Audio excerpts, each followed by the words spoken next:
My name is Ethan Carter, and the first time my family celebrated my failure was 3 days after my grandfather died. Looking back, I probably should have seen it coming. People reveal who they are when money enters the room. Some become generous. Some become grateful. Others become greedy so quickly that it feels as though they've been waiting for permission their entire lives. The strange part is that greed rarely announces itself openly. It hides behind smiles, fake sympathy, and carefully chosen words. It tells you everything is fair while quietly calculating what it stands to gain. I didn't fully understand that lesson until I walked into my grandfather's funeral and realized half the people there weren't mourning him. They were waiting for his attorney to read the will. My grandfather, Harold Carter, was 82 when he passed away. He wasn't a billionaire or a famous businessman. He was simply the strongest man I ever knew. After serving in the military when he was young, he built a successful construction company from almost nothing and spent the next 40 years turning it into one of the most respected local businesses in Colorado. By the time he retired, he owned several commercial properties, investment accounts, farmland outside the city, and enough assets that everyone in the family quietly understood there would be a substantial inheritance one day. Grandpa rarely talked about money, but everyone knew it existed. Unfortunately, that meant everyone eventually started imagining what portion of it would belong to them. Growing up, I was never the favorite child in my family. My younger sister, Madison, occupied that position so completely that nobody even pretended otherwise.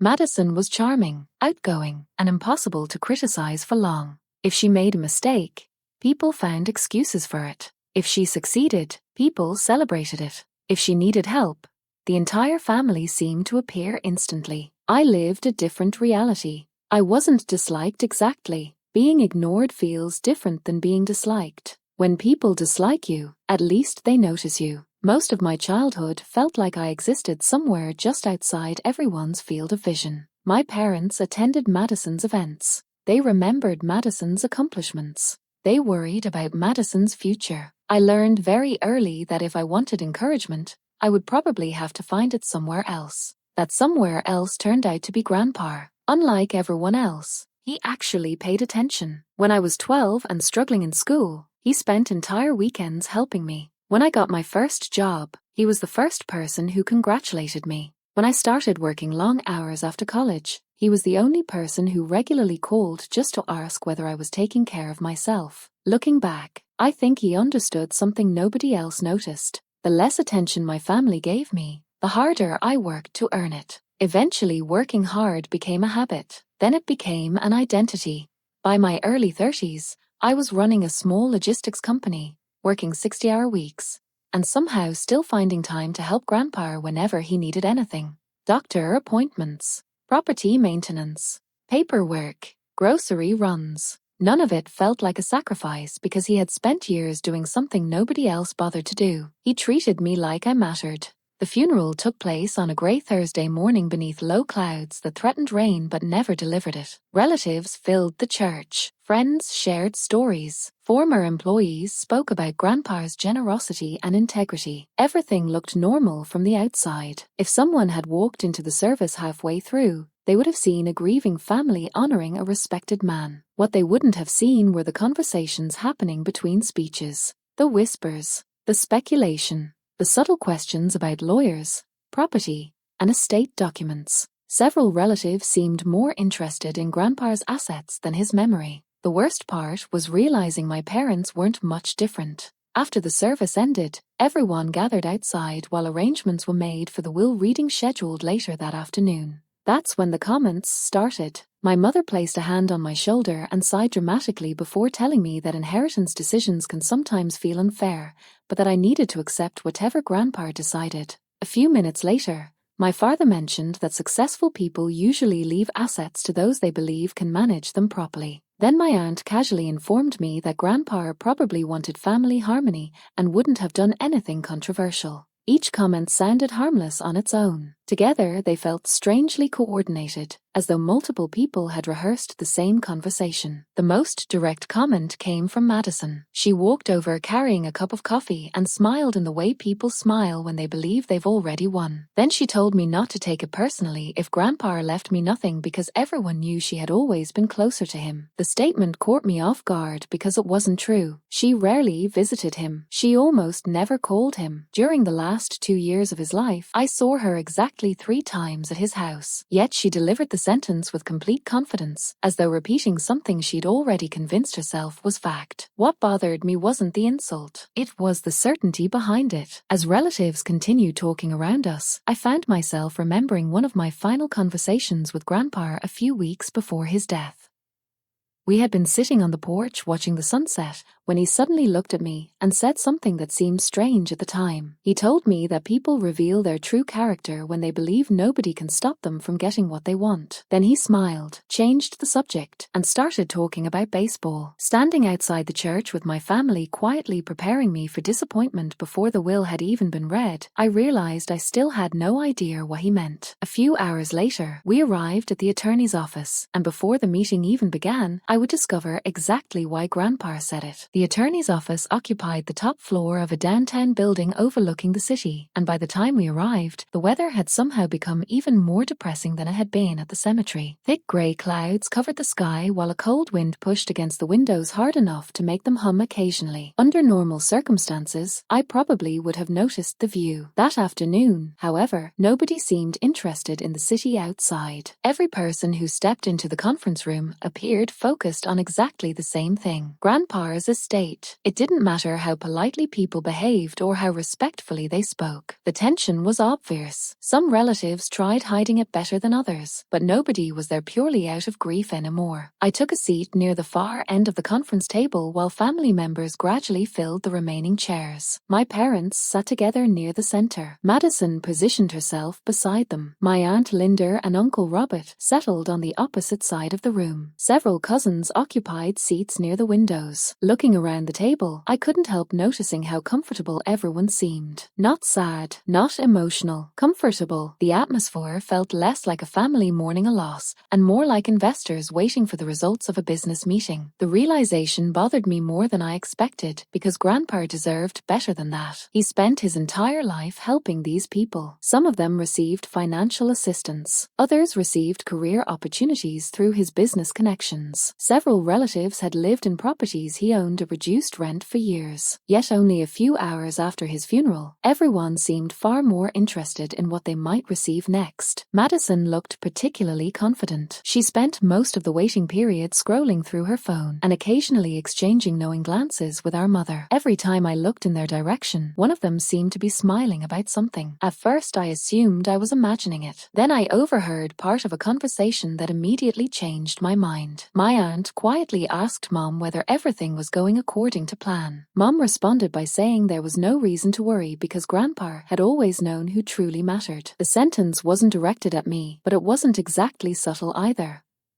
Several people at the table heard it. Nobody seemed surprised. The strange thing was that none of it made sense. During the last few years of Grandpa's life, I was the one driving him to appointments. I was the one helping him organize paperwork. I was the one answering late-night phone calls whenever he needed something. Madison rarely visited him. My parents visited slightly more often, but even then their visits usually coincided with discussions about property, investments, or family finances. I wasn't keeping score because Grandpa never wanted that. Still, sitting there listening to people act as though history had unfolded differently than it actually had created a feeling I couldn't quite describe. It wasn't anger. It was confusion. The confidence surrounding me seemed disconnected from reality. While everyone waited for the attorney to arrive, I found myself remembering another conversation with Grandpa from several months earlier. We had been cleaning out part of his garage when he suddenly asked whether I believed loyalty was something people valued or something people merely talked about. I remember laughing and telling him that depended entirely on the person. Instead of answering, he nodded thoughtfully and spent the next several minutes organizing old tools in silence. Looking back, I realized Grandpa had a habit of asking questions questions that only made sense much later. At the time, I thought he was simply being philosophical. Now I wasn't so sure. The conference room door finally opened a few minutes after 2 o'clock. A tall man in his 60s carrying several folders stepped inside and introduced himself as Richard Lawson, the attorney responsible for administering Grandpa's estate. The room immediately became quieter. Conversations stopped. Phones disappeared. Every person sitting around the table suddenly looked attentive. Richard greeted everyone politely before organizing documents across the polished wooden surface in front of him. What struck me immediately was how serious he appeared. There was none of the casual friendliness people sometimes adopt during family meetings. He looked like a man preparing to perform a very specific task exactly the way it had been instructed. After reviewing several papers, Richard informed us that Grandpa's estate plan included unusually detailed directions regarding the reading of the will. According to him, certain portions had to be presented in a particular order, and all primary beneficiaries needed to remain present until the process was completed. The statement seemed routine until I noticed something unexpected. Several relatives exchanged brief glances with one another. It happened quickly, but I saw it. For some reason, they looked surprised. Not worried exactly, just surprised, as though the attorney had mentioned something they weren't expecting to hear. Richard then opened the first folder and prepared to begin. The room became completely silent. Every person around the table leaned forward slightly, waiting to hear the information they had spent the entire day anticipating. Yet, as I watched the attorney organize the documents in front of him, I couldn't shake the feeling that something was off. My family had spent hours acting as though the outcome was already decided. They behaved less like people waiting for answers and more like people expecting confirmation. The confidence made no sense unless they believed they already knew what Grandpa's will contained. And judging by the calm expressions around the table, that was exactly what they believed. The only problem was that Grandpa had never been the kind of man who made things easy for people who thought they already knew the answer.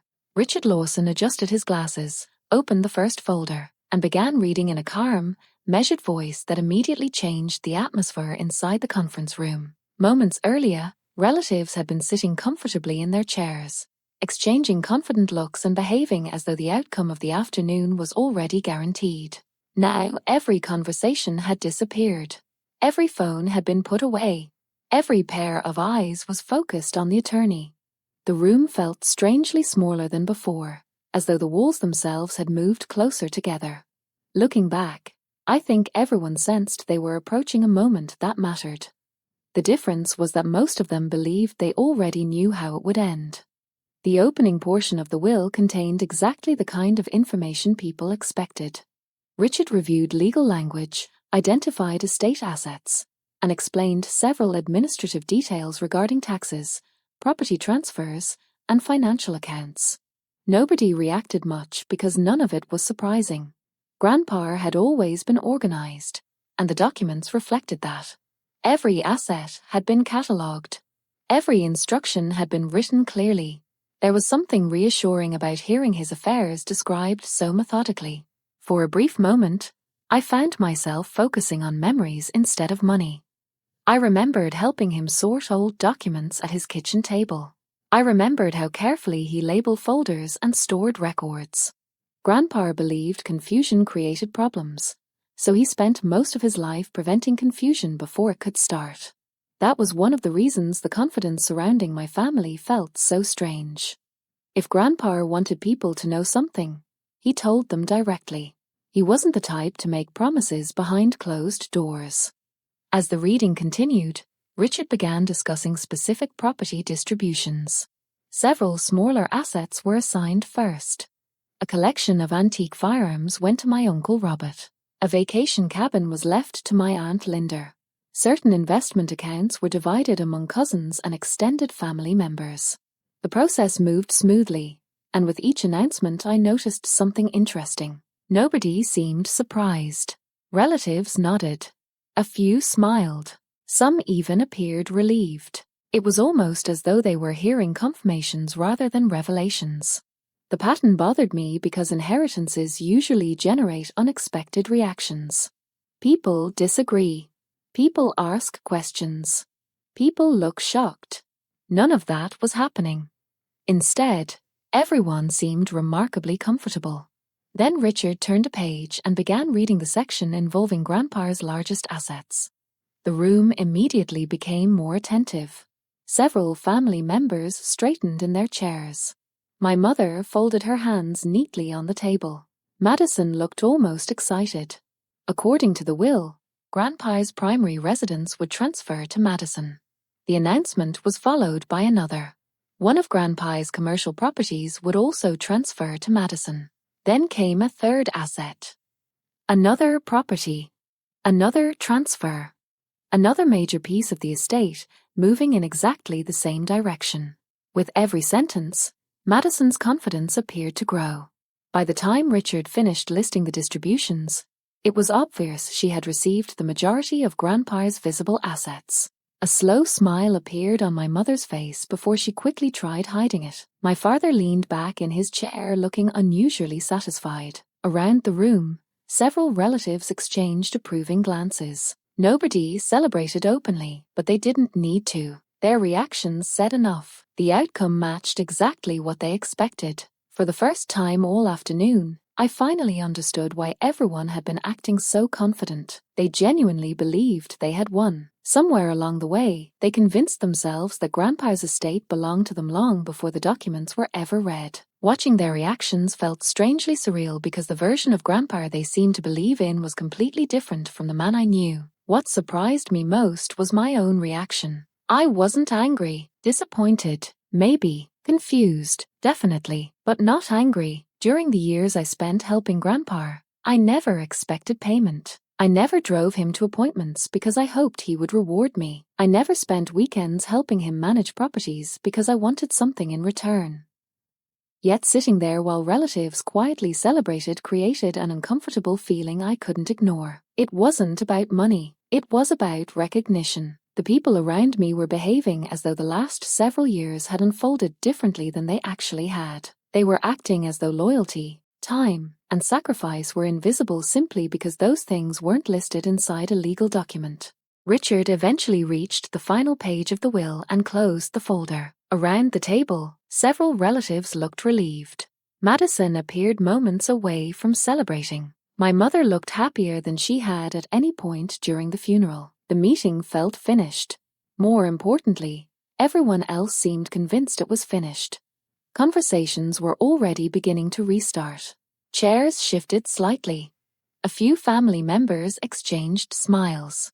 The atmosphere carried the unmistakable feeling of people preparing to leave after receiving exactly what they wanted. Then Richard did something unexpected. Instead of standing, he opened a second folder resting beside the first one. The movement immediately caught everyone's attention because it interrupted the sense of closure filling the room.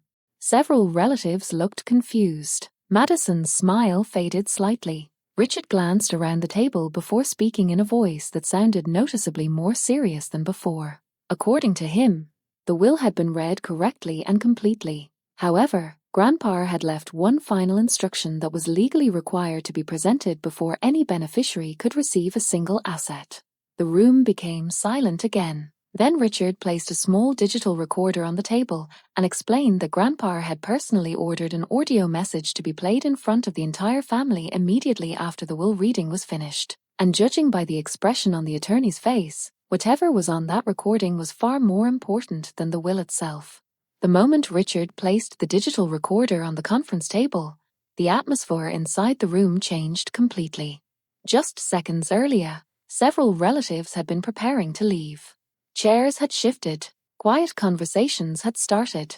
Madison looked as though she was already imagining what she would do with the properties she had inherited. My mother seemed more relaxed than she had all day. Even my father appeared satisfied. The will had confirmed exactly what they expected.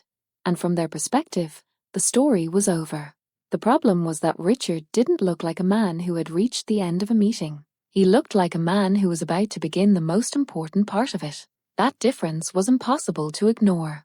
The longer I watched him organize the materials in front of him, the more obvious it became that the reading of the will had only been the first step in something Grandpa had carefully planned long before any of us arrived.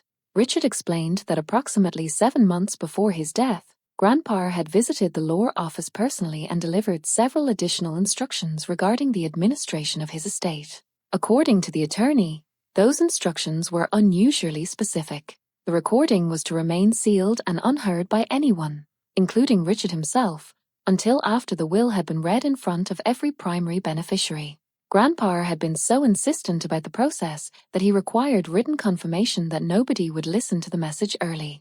Hearing that immediately caught everyone's attention because it didn't sound like the behavior of a man leaving behind sentimental final thoughts.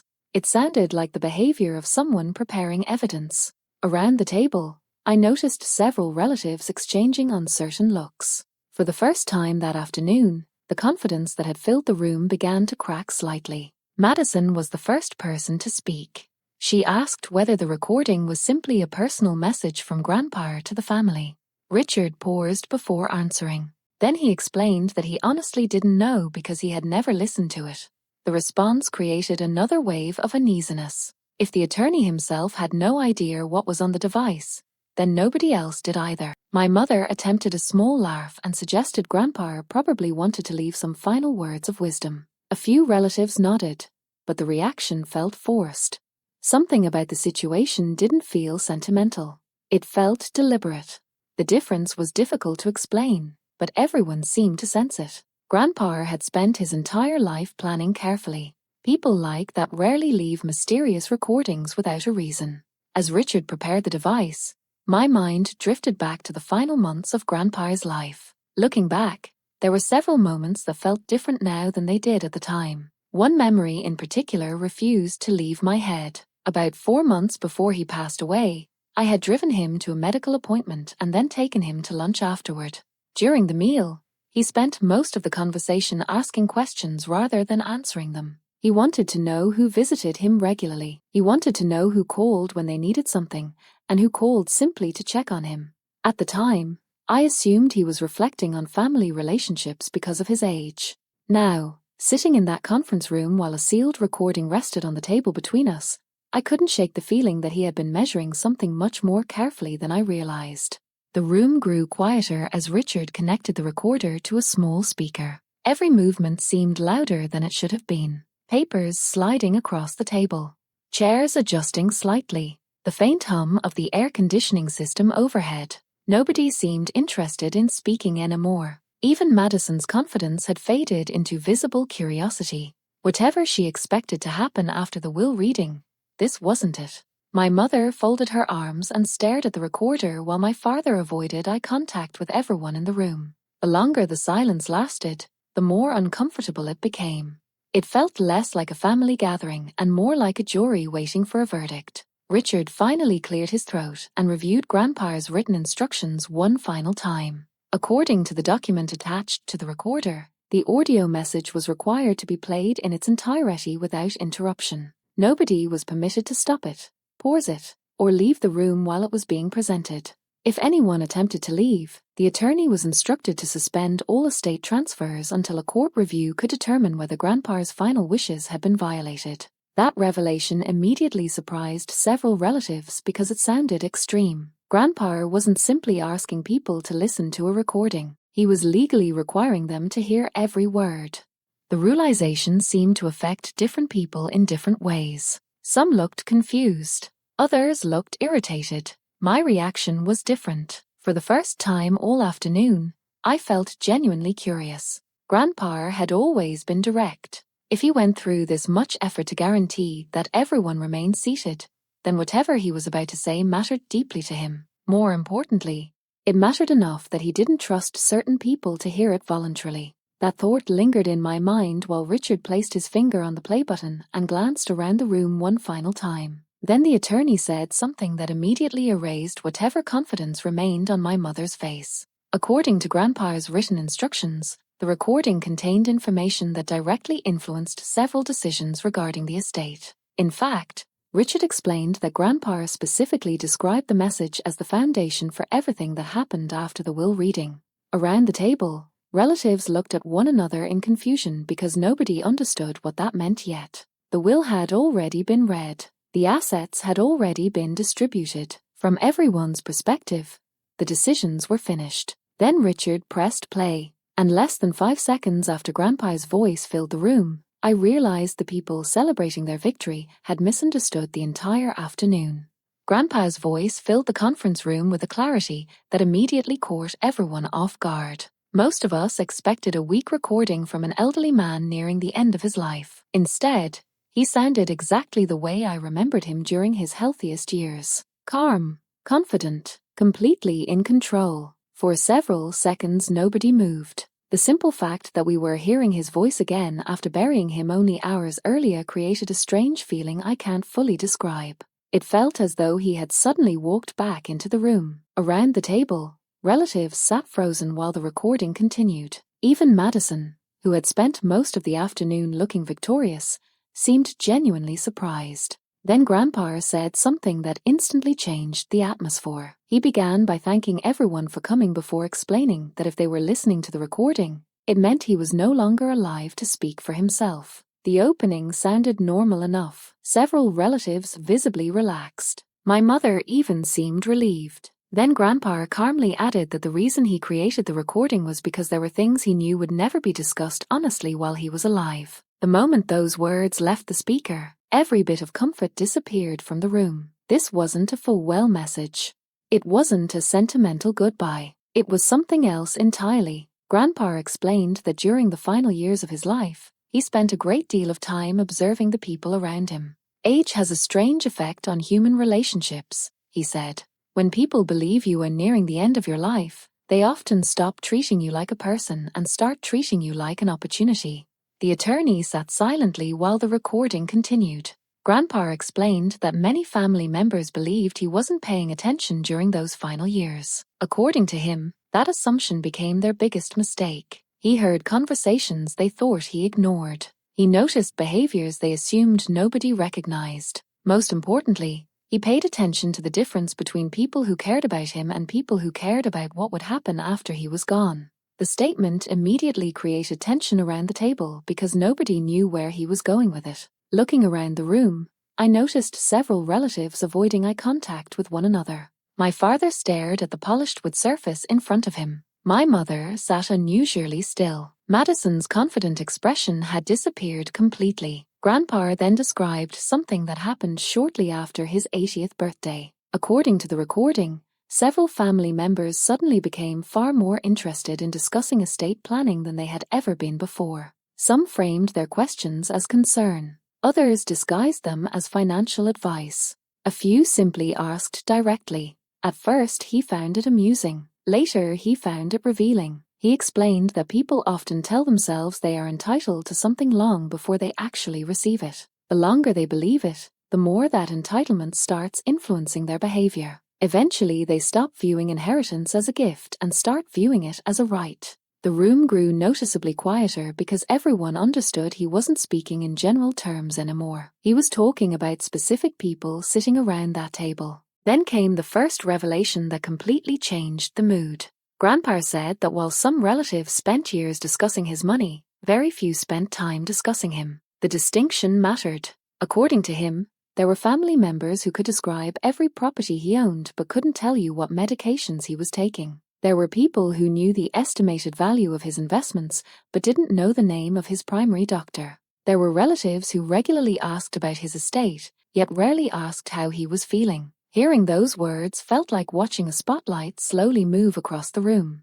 Nobody knew where it would stop, but everyone was suddenly worried it might stop on them. The recording continued, and Grandpa's voice became noticeably firmer. He explained that loyalty isn't measured by what people say during funerals. Loyalty is measured by what they do when nobody is watching. It's measured by ordinary days, inconvenient moments, and situations where helping offers no obvious reward. According to him, those were the moments that reveal character. Not speeches, not promises, not public displays of affection. Character reveals itself when a person has every reason to walk away but chooses to stay anyway. As I listened, memories of countless weekends spent helping him began flashing through my mind. At the same time, I noticed several relatives becoming increasingly uncomfortable. Then Grandpa revealed the reason he started paying such close attention in the first place. About 2 years before his death, someone approached him privately with what they believed was a harmless suggestion.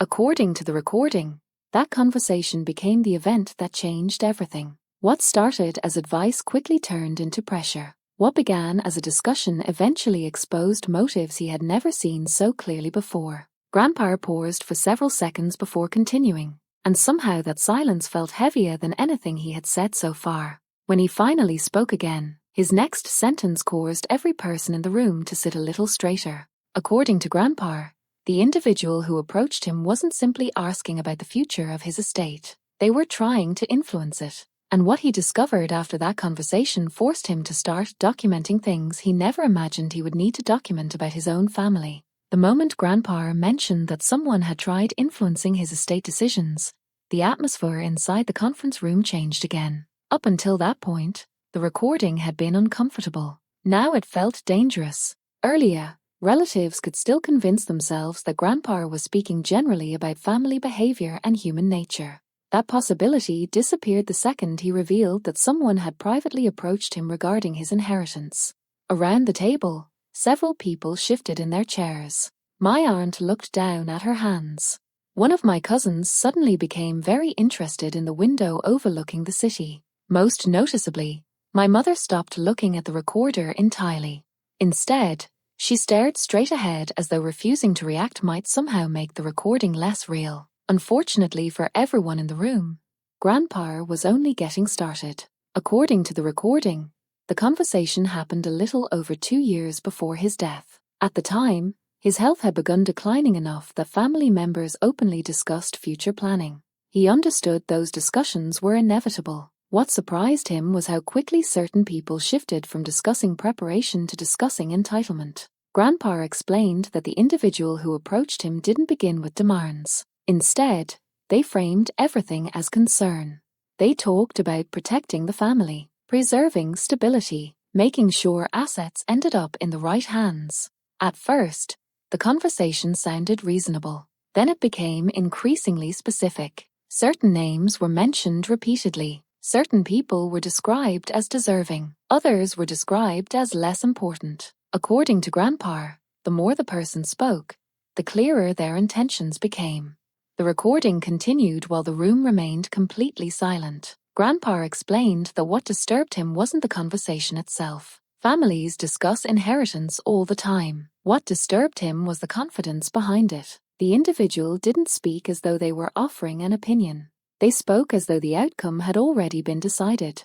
According to Grandpa, they repeatedly referred to certain assets as if those assets already belonged to particular people.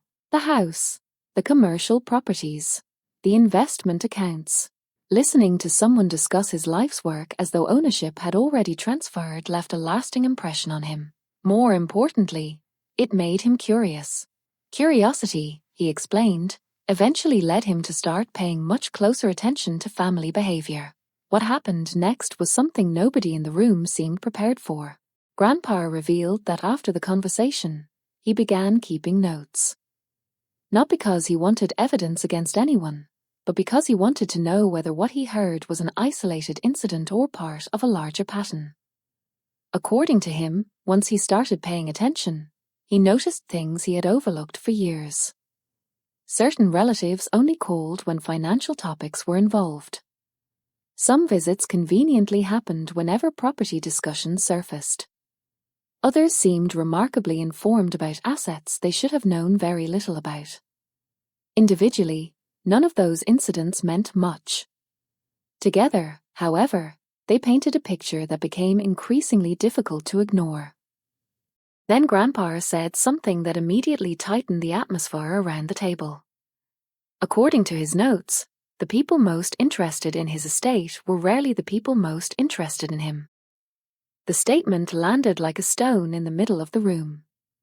He explained that when health problems made daily tasks difficult, only a handful of people consistently showed up. When appointments needed scheduling, paperwork needed organizing, or emergencies needed handling, the list became even smaller. Yet whenever discussions involved money, properties, or future distributions, that list suddenly became much larger. According to Grandpa, the contrast was impossible to miss once he started looking for it. As I listened, I found myself remembering countless evenings spent helping him sort records, repair minor problems around his property, or drive him to appointments. None of those memories felt remarkable at the time because helping him never felt like an obligation. He was family. That was enough. What surprised me was realizing how carefully he had been observing those moments. Throughout the recording, it became increasingly obvious that Grandpa noticed far more than anyone gave him credit for. The people around him assumed age had made him less aware. In reality, it had made him more observant. The recording then moved toward a much darker revelation. Grandpa explained that after several months of documenting patterns, he discovered that the original conversation wasn't an isolated event. Similar discussions occurred repeatedly. Different people. Different circumstances. Same objective. According to him, there appeared to be an ongoing effort to shape expectations regarding the estate long before any legal decisions had been finalized. Relatives discussed inheritances as though they were guaranteed. Assumptions gradually became accepted facts. Over time, those assumptions spread through the family until people began treating them as reality. What disturbed Grandpa most was that some individuals seemed genuinely convinced they were entitled to outcomes that had never been promised. Then came the sentence that immediately captured everyone's attention. Grandpa revealed that eventually one person became careless. They stopped hinting. They stopped suggesting. They stopped pretending their interest was purely about family stability. Instead, they made a statement so revealing that he wrote it down word for word immediately after the conversation ended. According to the recording, that statement became the reason he started documenting everything more seriously. It also became the moment he realized the problem wasn't greed alone. It was manipulation. And according to Grandpa, the exact words spoken during that conversation were about to explain why he changed his estate plan completely. The conference room felt completely frozen as Grandpa's voice continued through the speaker. Up until that point, the recording had exposed greed, entitlement, and manipulation, but nobody had been identified directly. People could still tell themselves that Grandpa was speaking broadly. They could still hope the criticism applied to someone else. That illusion disappeared the moment he revealed that one person had become careless enough to say something he considered important enough to document word for word. Around the table, I noticed relatives sitting straighter in their chairs. Even Richard Lawson looked more focused than before. Whatever Grandpa was about to reveal clearly mattered. More importantly, it sounded like the moment his investigation stopped being based on suspicion and started being based on evidence. According to the recording, the conversation took place during a family gathering roughly 18 months before his death. Several relatives had already left, and only a small group remained behind. At some point, the discussion shifted toward future planning. The individual involved believed they were speaking privately enough that their words wouldn't carry consequences. According to Grandpa, they leaned back in their chair, smiled confidently, and said something that immediately changed the way he viewed everything that followed. The exact statement, preserved in his notes, was simple but revealing. The person said that it didn't really matter what was written in the will because the family already knew who deserved the estate. Hearing those words stunned Grandpa because they exposed an attitude he had suspected but never fully confirmed. The estate was no longer being viewed as his property. It was being treated as an inheritance that already belonged to someone else. The recording continued while tension spread visibly across the room. Grandpa explained that most people would probably dismiss a statement like that as arrogance. He didn't. What concerned him was the certainty behind it. According to him, confidence of that kind doesn't appear by accident. People become certain when they spend years reinforcing the same narrative. The more he reflected on the conversation, the more he realized it wasn't an isolated comment. It was the result of repeated assumptions, private discussions, and carefully maintained expectations. Someone had spent a long time convincing themselves that certain outcomes were guaranteed. That realization forced Grandpa to begin paying attention not only to actions but also to language. The words people choose often reveal motives they don't intend to expose. Then came the first major shock of the recording. Grandpa revealed that after documenting the statement, he deliberately stopped discussing his estate with family members altogether. He wanted to see how people behaved when information became unavailable. According to him, the results were astonishing. Within weeks, rumors started circulating about assets nobody should have known details about. Assumptions became increasingly specific. Certain relatives spoke confidently about future ownership arrangements despite never having seen a single legal document. According to Grandpa, there was only one explanation that made sense. Information was being shared, exaggerated, and repeated inside the family until speculation became accepted truth. The process fascinated him because it revealed how quickly people begin believing what they want to believe. As the recording moved forward, Grandpa explained that he eventually decided to test those assumptions. Over several months, he intentionally provided different pieces of information to different people. Nothing major. Just small details. A comment about a property. A discussion about investments. A casual observation about future planning. Then he waited. According to him, the results confirmed everything he feared. Information spread through the family with remarkable speed. Conversations he believed were private somehow reappeared in different forms through completely unrelated relatives.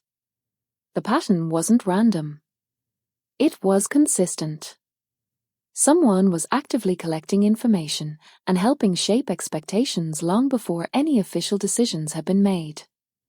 Around the table, several relatives looked visibly uncomfortable now.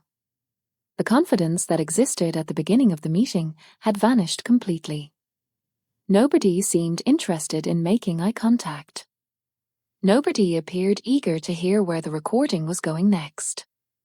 Unfortunately for them, Grandpa wasn't finished.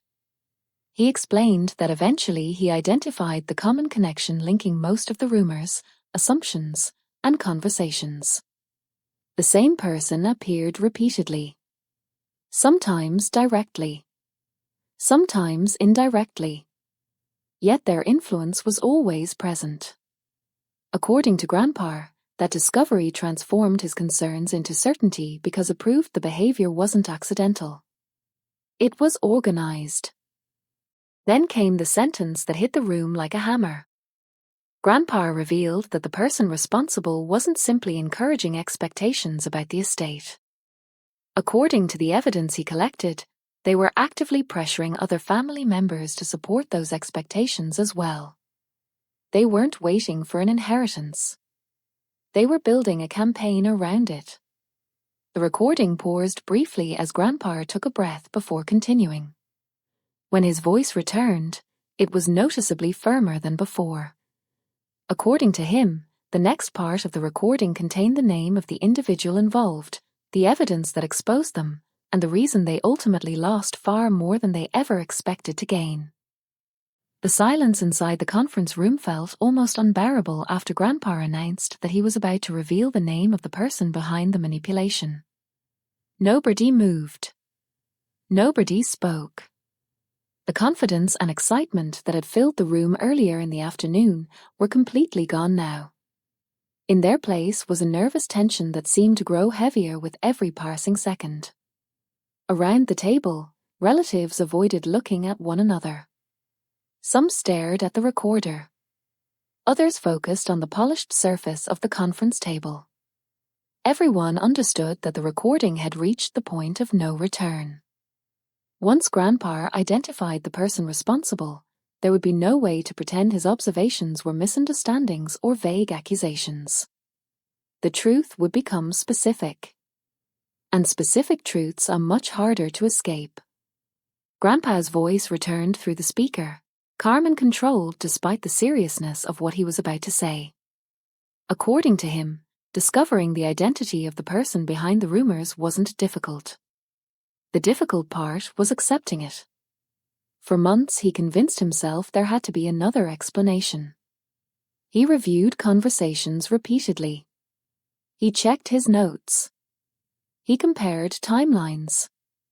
Every attempt to reach a different conclusion failed. The same individual appeared too often.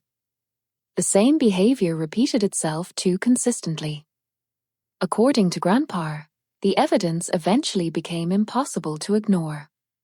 The person responsible for encouraging entitlement, spreading assumptions, and influencing expectations surrounding the estate was my mother. The reaction around the table was immediate. My aunt's eyes widened. One of my cousins actually gasped. Madison looked toward Mom so quickly that her chair shifted against the floor. For the first time all afternoon, my mother appeared genuinely shocked. Not shocked by the accusation itself. Shocked that Grandpa knew. According to the recording, Grandpa's concerns began after noticing how frequently my mother discussed his estate compared to how rarely she discussed his well-being. At first, he dismissed the pattern as ordinary curiosity. Over time, however, the conversations became increasingly specific. She repeatedly asked about properties, investment accounts, and long-term plans. More importantly, she often framed those discussions around Madison. According to Grandpa, she spoke as though Madison's future ownership of certain assets was already established. Sometimes she referred to properties using phrases like "when Madison takes over." Other times she discussed financial decisions as though inheritance had already occurred. Individually, those comments seemed harmless. Collectively, they revealed an expectation that deeply concerned him. The recording continued while my mother sat motionless. Grandpa explained that the turning point came when he learned she wasn't simply expressing personal opinions. She was actively sharing those assumptions with other family members. Conversations that originated privately somehow spread throughout the family. Relatives repeated details they shouldn't have known. Assumptions transformed into accepted facts. According to Grandpa, the process became so widespread that some family members genuinely believed estate decisions had already been finalized years before any legal documents existed.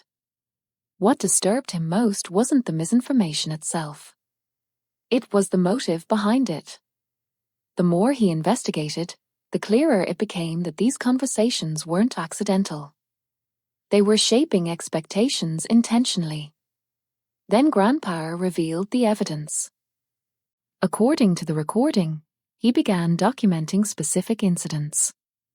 Dates. Conversations. Witnesses. He even asked Richard Lawson to keep copies of certain correspondence. Emails discussing assets. Messages referencing future ownership. Notes regarding conversations with relatives. Grandpa explained that he never intended to use any of it publicly. He simply wanted protection in case his concerns proved accurate. Unfortunately, they did.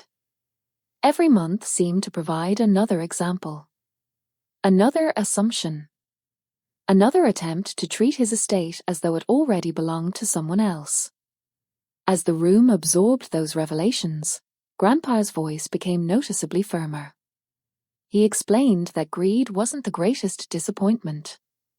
People become greedy every day. What disappointed him was the willingness to rewrite reality. According to him, my mother gradually created a version of family history where Madison appeared more devoted, more involved, and more deserving than she actually was. At the same time, contributions made by others were minimized, ignored, or treated as expected. The narrative became so familiar that many relatives stopped questioning it altogether. Eventually, the story became stronger than the truth. Then came the revelation that changed everything. According to Grandpa, while assumptions and manipulation were troubling, they weren't the reason he changed his estate plan. The real reason emerged when he compared behavior during one of the most difficult periods of his life. Following a medical emergency 18 months before his death, he spent nearly 6 weeks recovering. During that period, he carefully documented who called, who visited, and who offered help. The results surprised even him. Several people who regularly discussed his assets were suddenly unavailable. Some visited briefly before disappearing again. Others called only to ask about practical matters connected to property or finances. Meanwhile, one person consistently appeared whenever help was needed. Transportation. medical appointments, paperwork, household responsibilities, emergency situations. The same name appeared repeatedly. My name. According to Grandpa, that period exposed the difference between people interested in his future and people invested in his well-being. Then came the sentence that completely transformed the room. Grandpa explained that after reviewing everything he had documented, he reached a conclusion that changed every major legal decision he made during the final year of his life. And according to him, the will everyone heard earlier that afternoon wasn't actually the inheritance plan. It was only the trap. The real estate plan had not been revealed yet. The moment Grandpa described the will as a trap, the atmosphere inside the conference room changed more dramatically than at any point since the reading began. Up until then, the recording had exposed greed, manipulation, and years of carefully maintained assumptions. Those revelations were painful enough. Yet they still existed within a framework everyone understood. People lied. People became entitled. Families developed unhealthy dynamics. The idea that the will itself had been part of a larger plan was something entirely different. Around the table, confusion spread immediately. Madison looked stunned. Several relatives exchanged bewildered glances. Even Richard Lawson appeared more serious than before, which was saying something considering how serious he had looked all afternoon. My mother, meanwhile, sat completely motionless. The confidence she carried into the room had vanished hours earlier. Now she looked like someone realizing the ground beneath her feet wasn't as solid as she believed. Grandpa's voice continued through the speakers. According to him, the reason for the trap was simple. The recording explained that the version of the estate everyone heard earlier that afternoon was intentionally structured to validate the assumptions circulating throughout the family. The house going to Madison. The commercial properties going to Madison. The majority of visible assets moving in Madison's direction. Grandpa knew those decisions would create a very specific reaction. People who spent years convincing themselves they were entitled to the estate would feel validated. They would believe their expectations had been correct all along. According to him, that reaction mattered because it exposed something years of conversations had already suggested. Certain individuals were no longer viewing inheritance as a gift. They were viewing it as confirmation that they deserved everything they had already claimed privately. Then came the revelation that completely stunned the room. According to Grandpa, the will that had just been read was not the controlling estate document. It was a preliminary document attached to a conditional legal structure. The actual estate plan existed inside a separate trust agreement that could only be activated after the recording was completed in front of every primary beneficiary. The reason for that arrangement, according to Grandpa, was accountability. He wanted every person in the room to hear the truth before learning the consequences. Otherwise, the outcome would look like favoritism. With the truth exposed, however, the reasoning became impossible to ignore.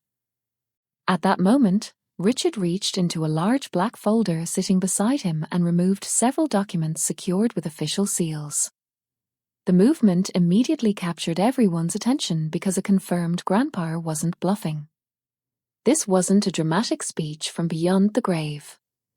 There were legal papers supporting every word. Richard waited until the recording finished that section before speaking. Then, for the first time since the meeting began, he interrupted the process to confirm that Grandpa's statements were accurate. The trust documents had been created nearly a year before Grandpa's death and remained legally binding. More importantly, they contained instructions that superseded the distributions everyone heard earlier in the afternoon. The room exploded with questions. Several relatives started talking at once. Madison demanded to know what was happening. My aunt asked whether the first will was invalid. My father looked completely lost. Only my mother remained silent. At that moment, Richard reached into a large black folder sitting beside him and removed several documents secured with official seals. The movement immediately captured everyone's attention because it confirmed Grandpa wasn't bluffing. This wasn't a dramatic speech from beyond the grave. There were legal papers supporting every word. Richard waited until the recording finished that section before speaking. Then, for the first time since the meeting began, he interrupted the process to confirm that Grandpa's statements were accurate. The trust documents had been created nearly a year before Grandpa's death and remained legally binding. More importantly, they contained instructions that superseded the distributions everyone heard earlier in the afternoon. The room exploded with questions. Several relatives started talking at once. Madison demanded to know what was happening. My aunt asked whether the first will was invalid. My father looked completely lost. Only my mother remained silent. Richard raised his hand and calmly instructed everyone to wait until the recording ended. According to Grandpa's legal instructions, the final section had to be heard before the trust could be opened. The room reluctantly fell quiet again. Grandpa's voice returned. He explained that during the final 18 months of his life, he reviewed every note, every conversation, and every observation he had documented. Again and again, the same conclusion appeared. When help was needed, one person consistently appeared. When responsibilities emerged, one person consistently handled them. When loyalty was tested, one person consistently passed the test without expecting recognition. According to Grandpa, the difference became especially clear during his medical recovery. While others discussed his assets, one person focused on his well-being. While others speculated about inheritance, one person focused on helping him through difficult days. Then came the sentence that caused the entire room to fall silent. According to Grandpa, the trust was created specifically to ensure that loyalty, sacrifice, and integrity were finally recognized instead of ignored. And according to the documents sitting in front of Richard Lawson, the sole beneficiary of that trust was Ethan Carter. The reaction was immediate. Madison's face lost all color. My father stared at me in complete disbelief. Several relatives looked as though they had forgotten how to breathe. My mother finally closed her eyes. But Grandpa wasn't finished yet. According to the recording, one final condition remained attached to the trust, and that condition would determine exactly how much of the estate each person would ultimately keep. The room became silent once again as Richard reached for the final sealed document resting at the bottom of the folder. The silence that followed Grandpa's final statement felt heavier than anything else we had experienced that afternoon. For several seconds, nobody moved. Nobody spoke. The revelation that I was the sole beneficiary of the trust had already shattered every assumption my family carried into the room. Yet according to Grandpa, the most important part of his plan still hadn't been revealed. Richard Lawson reached for the final sealed document resting at the bottom of the folder and carefully opened it while every person in the conference room watched. Earlier in the day, relatives had arrived expecting a celebration. Then came confusion. Then exposure. Then humiliation. Now all that remained was consequence. Richard unfolded the document and reviewed it briefly before speaking. According to the trust agreement, Grandpa attached a final condition to the estate. The condition wasn't financial. It wasn't procedural. It was personal. Any beneficiary named in the original will who attempted to challenge the trust, dispute the recording, or contest Grandpa's documented intentions would immediately forfeit every asset assigned to them under the preliminary will. The forfeited assets would then transfer directly into the trust itself. The room immediately became silent again because everyone understood exactly what that meant. The house Madison believed she inherited could disappear. The commercial properties could disappear.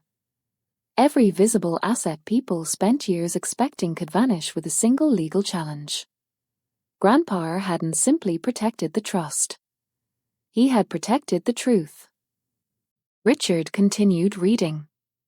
Grandpa explained that the condition existed because he knew some people would be tempted to argue once they realized the outcome wasn't what they expected. According to him, people who genuinely respected his wishes would accept them regardless of personal disappointment.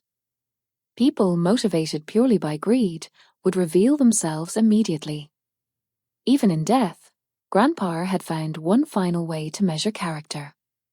The realization was almost unbelievable. He had anticipated every reaction, every argument, every attempt to rewrite the story. The deeper the plan unfolded, the clearer it became that this wasn't a decision made during his final weeks. He had spent years preparing it. Then Richard unfolded a handwritten page attached to the trust documents. Unlike the recording, this message wasn't addressed to the entire family. It was addressed specifically to me. The attorney began reading. Grandpa wrote that if I was hearing those words, it meant his plan had worked. He explained that the trust wasn't a reward for obedience or a payment for loyalty. According to him, loyalty loses its value the moment it becomes transactional. The reason he chose me had nothing to do with inheritance, and everything to do with character. He wrote that during the most difficult years of his life, I consistently showed up without being asked. I helped without negotiating. I stayed when leaving would have been easier. More importantly, I never treated him like an opportunity.